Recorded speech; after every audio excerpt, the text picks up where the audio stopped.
ဒီနေ့ကတော့ဘွန်းရဲ့ကစားခွင့်သွားတဲ့ blog လေးပဲဖြစ်ပါတယ်။ကစားခွင့်မှာဘယ်လောက်တောင်ပြောလဲဆိုလို့ရှိရင်အဆုံးထိသာကြည့်လိုက်ကြပါတော့ရှင်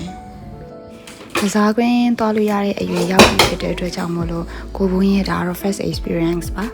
။အပေါင်းအသင်းတငယ်ချင်းတွေလေးပေါ့နော်။ရရပြီးရဲ့အခါမှာသူကကစားတဲ့အခါမှာလည်းသူအရင်စူးစမ်းနေဘာတွေလဲသူစော့တဲ့ဟာပေါ့နော်သူများကြီးထည့်တာဆိုလို့ရှိရင်သူကဘယ်လိုထည့်ရမှာလဲဆိုအရင်ဟိုမှာစူးစမ်းပြီးပေါ့နော်သူကတော်တော်လေးကိုသူအတွက်ပြောဆွေးစရာမွေးမြတ်လေးဖြစ်ခဲ့ပါတယ်အဲ့မှာသူအဲ့ကြောက်စရိတ်ခဲလေးနဲ့စော့နေနေပေါ့နော်အပြင်ထုတ်ပေးလိုက်သူ့လက်ထဲမှာရှိအောင်လုံးဝမသိလိုက်ဗီဒီယိုအက်တစ်လုပ်တော့မှပဲတွေ့ရပါတော့လက်ထဲမှာစုပ်ပြီးယူသွားပြီးလိုက်တော့ဟိုဘောလုံးတွေရှိရဲ့အထက်ဖိချလိုက်တော့မှသူဒါယူသွားရဲဆိုတော့ဒီဟာအကုန်လုံးတင်ချလိုက်ဒီဘက်ကိုသွားပြီးတော့ထားတာပေါ့နော်ပြီးတော့ဖတ်တက်ပြီးတော့သူအိမ်မှာကနေမောဆင်းနေနီးတိုင်းပေါ့နော်သုံးပြီးတော့သူဟိုဘက်ကို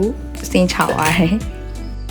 ရှော့ကလည်းသူအရင်စီးချင်နေရပါတော့အဲ့မှာရှော့စီးရင်းနဲ့အိမ်မှာ6နှစ်အရွယ်သမီးလေးတယောက်နဲ့လေမောင်လေးနဲ့တူတူစီးချင်နေတယ်ဆိုတော့တူစီးခဲ့သေးတယ်ပြီးတော့ကိုဘွန်းရဲ့ဝါဒီတိုင်းပဲဖြစ်ပါတယ်ကိုဘွန်းဆွဲပါတယ်ရှင်